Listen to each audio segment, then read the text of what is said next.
Bienvenidos a un nuevo programa de Arte Emergentes Podcast. Buenas, ¿qué hacen? ¿Qué andan haciendo? Estamos acá retomando las actividades periodísticas de Emergentes. Bueno, feliz año, ¿no?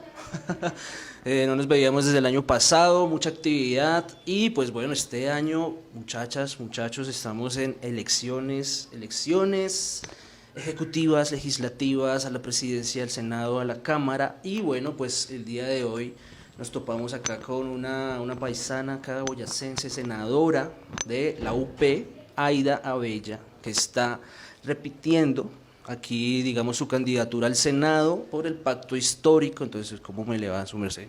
Pues muchísimas gracias, me va muy bien. Estamos recorriendo desde hace algunos días algunas ciudades del departamento, nos falta toda la zona del Engupá y de pronto vamos también al occidente, pero hoy nos reunimos con gente del occidente. Lamentablemente hay un problema allí que queremos resaltar. Les han quitado la posibilidad de trabajo en las bocas de minas en Coscuez a los mineros artesanales y a los mineros ancestrales. Eso va contra la Constitución, va contra todo y sin embargo uno de los inspectores, no sé exactamente si es el inspector de policía o el inspector de trabajo, les ha cancelado la posibilidad de laborar. Y lo que estamos pidiendo para el occidente es que se respete el acuerdo de paz que se firmó hace años y que ha traído la tranquilidad a ese sector tan importante en nuestro departamento. Las esmeraldas no pueden ser factor de violencia y no pueden ser factor tampoco de que nos saquen a los ancestrales para dejárselo a las transnacionales. Eso está muy mal hecho y yo sí creo que el gobierno tiene que darse cuenta y le pido al señor ministro de la Defensa que deje de decir que los mineros ancestrales y los mineros pues que hacen con mucho trabajo su labor, los trata como delincuentes. Ellos no son ningunos delincuentes. Señor ministro de la Defensa, usted primero que todo no conoce ni siquiera las minas de esmeraldas. Y segundo, usted no sabe, es muy joven, no sabe la violencia que ha habido en esa zona. Ahora que esté estabilizada, por favor, respeten los acuerdos de paz del occidente de Boyacá. Bueno, fuerte. Ush, ese cerró el fantasma. Bueno, le estaba comentando ahorita a la senadora que Emergentes es un medio cultural de difusión de artistas locales y que nos preocupamos es por ese, digamos, por ese sector, ¿sí? Que es también importante y que muchas veces está en la última parte de todas las agendas de los gobiernos, incluso de las campañas. Entonces me gustaría preguntarle ¿en qué nos beneficia a los artistas y el sector cultural, digamos, ustedes con sus propuestas del pacto histórico? Eso me parece importante y también me parece importante, digamos, desde los jóvenes, que también es como parte de nuestra prioridad, ¿sí? Darle como el espacio a los artistas jóvenes que son a veces empíricos, estudiantes o artesanas, que pues no tienen trabajo, no tienen nada e incluso pues hemos visto también que han sido víctimas de la violencia aquí en este país. Entonces, pues, ¿cómo propone el pacto histórico, bueno, sí, digamos, impulsar la cultura en Colombia? Primero, hay artistas dentro de nuestra lista Senado y dentro de las listas de Cámara hay muchos departamentos también. Por ejemplo, tenemos a Fernando Ramírez, que es el director del Festival Internacional de Poesía. Está en la lista al Senado. Un hombre ligado exclusivamente al sector cultural. Y por supuesto, él ha hecho toda una plataforma con los demás artistas, con teatro, con música, con literatura, con poesía, con artesanos, etcétera, para tener una serie de propuestas frente a la cultura. Yo siempre he tenido una preocupación. Los premios nacionales de cultura en cualquier país son realmente considerados íconos en las diferentes regiones del mundo. Por ejemplo, en México, los premios nacionales de cultura tienen una pensión vitalicia de $3,000 mensuales. Y aquí lo que encontramos es que los grandes premios de cultura, por ejemplo, Pedro Alcántara, un gran pintor vallecaucano, le iban a rematar su apartamento porque debía unos millones de impuestos, pues porque no tienen plata, porque en la pandemia también se paralizó todo y no hubo cómo vender, no había galerías, no había nada.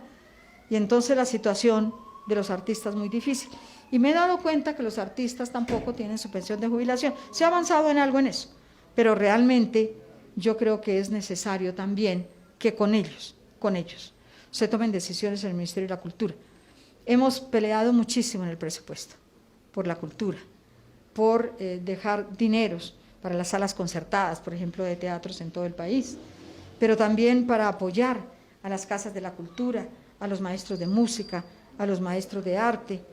Y esto realmente ha tenido alguna recepción, por ejemplo, en el sector de educación, sobre todo cuando se necesitaron tantos maestros, porque el arte es la historia de los pueblos y esa historia tenemos que resaltarla demasiado.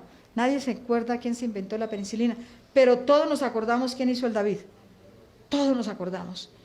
El arte es algo que realmente representa muchísimo para nuestro país y por eso necesitamos en coordinación, ese es un pacto con la cultura, un pacto con los artistas, un pacto con lo que hay que hacer en Colombia para garantizar que todo esto que vemos desde esta ventana, las casas que se construyeron en determinado momento, esa arquitectura también que nos dejaron los antepasados, pero también toda la historia que hay que recordar, porque estamos en el departamento donde los muiscas eran la cultura más avanzada, y esos muiscas tienen que ver con todos nuestros ancestros. Pero también yo quisiera decir algo de la cultura que a veces no se refiere mucho. Boyacá debería ser la capital de los estudios del sol, es decir, debería ser la capital de la astronomía. Tenemos Villa de Leyva, tenemos Sogamoso, tenemos el Triángulo del Sol, que tenía los muiscas. Y entonces nos falta abrir Ramiriquí, era el Triángulo del Sol de los muiscas. Pero también tenemos, mejor dicho, inexplorado buena parte de nuestra riqueza en vasijas, en el arte rupestre, etcétera, y esto hace parte también de nuestra cultura.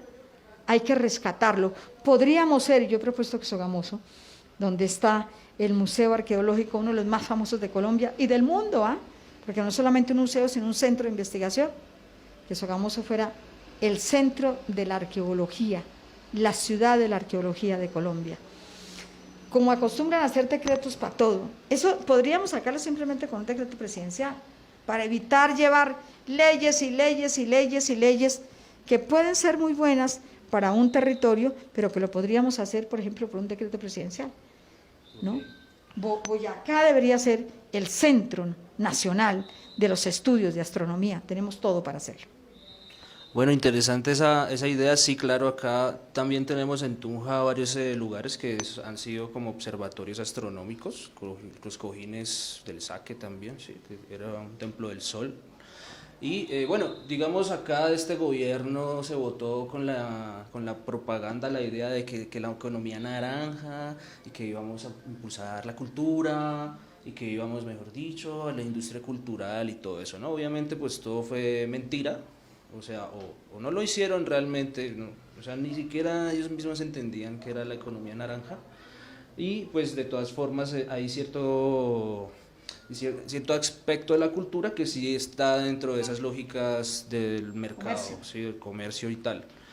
Sin embargo, pues acá lo que se dio fue como un asistencialismo, ¿sí? Aquí en Tunja, por ejemplo, en Boyacá, durante la pandemia lo que hicieron fue sacar como becas, entre comillas, que eran de 1 millón de pesos o becas de 5 millones, para hacer proyectos artísticos, y realmente lo que generó eso fue como una especie de precarización del empleo para la gente que hace arte, ¿sí? No solo, o sea, me refiero a pintores, músicos, teatreros, gente que hace danza y todo, y también digamos estas becas que bueno, son importantes, pero se ha generado como esta precarización a través de eso y una competencia malsana entre los artistas, porque a veces es como lo único que hay, ¿sí? Entonces que la convocatoria y solo hay una vacante para esa convocatoria, esa beca, y listo, se la gana una persona, bien por esa persona, pero quedan muchos afuera. Y acá, por ejemplo, en Boyacá,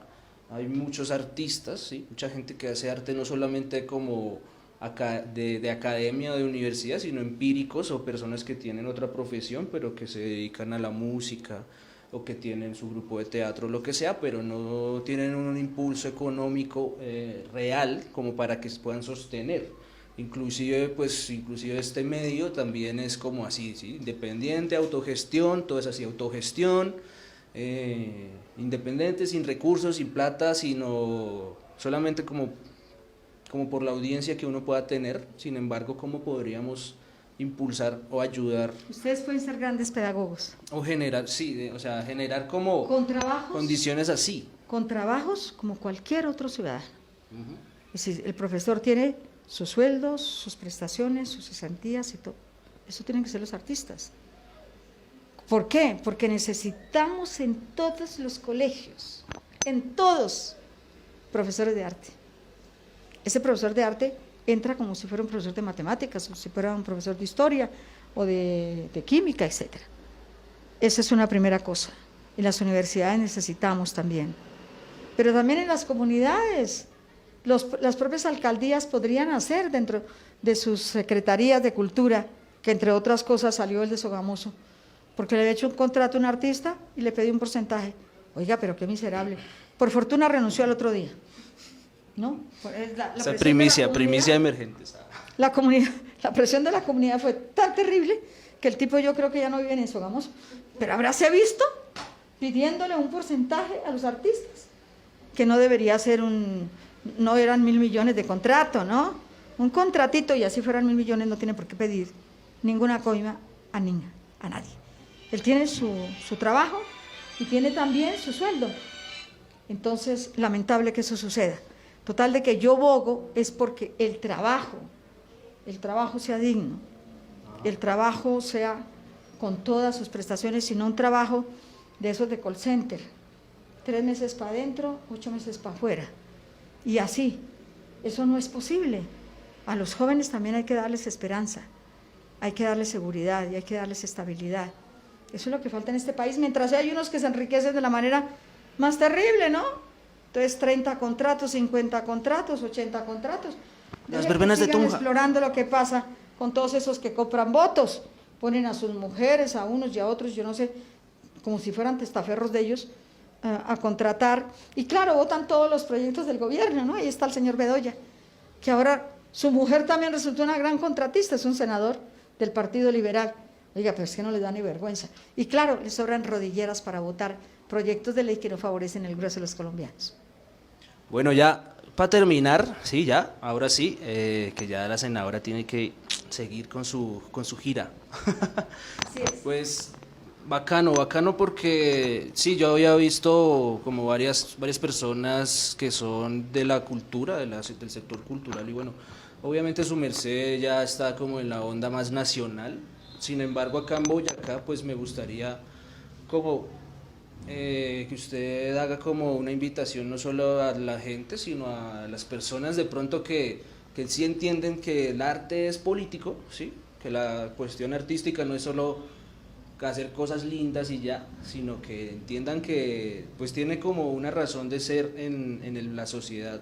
Y acá en este país que está llevado por la guerra y el hambre y toda la violencia, la miseria, pues sería interesante cuál es la reflexión con respecto a las artes. Los artistas, especialmente en todo esto de carácter político, a los caricaturistas.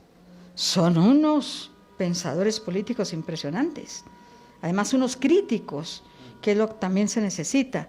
Pero cuando uno va a una obra de teatro, entiende el trabajo que han hecho, si es una obra colectiva, para, por ejemplo, revivir la historia, que eso es interesantísimo. Pero cuando uno escucha la música, por ejemplo, de Jorge Camargo Expolidor, la música clásica, pero también la música popular, es uno de los valores que tenemos en Boyacá, incluso en mi pueblo. Su casa fue destruida, en cambio de convertirla en un museo, de mirar cómo los artistas tienen un puesto destacadísimo en la sociedad. Y yo sí creo que vamos a tener que hacer muchísimo más, no solamente por conservar lo que ha hecho, sino también llenar de arte las alcaldías, ¿no? Yo entré hace muy poco al Ministerio de Hacienda por alguna cuestión que necesitaba, y me encuentro que es un museo el Ministerio de Hacienda, bellísimo, unos cuadros de los mejores artistas nacionales que están en todas las paredes y los corredores. Realmente yo me sentía que estaba como en una galería. Incluso pregunté ¿por qué esto? Entonces me dijeron que era una entidad que se había cerrado, que no sabían dónde meter los cuadros y que solo se llevaba para el Ministerio de Hacienda, pero realmente los pusieron en un ejercicio artístico extraordinario. Yo creo que eso deberíamos hacer con todas las entidades públicas.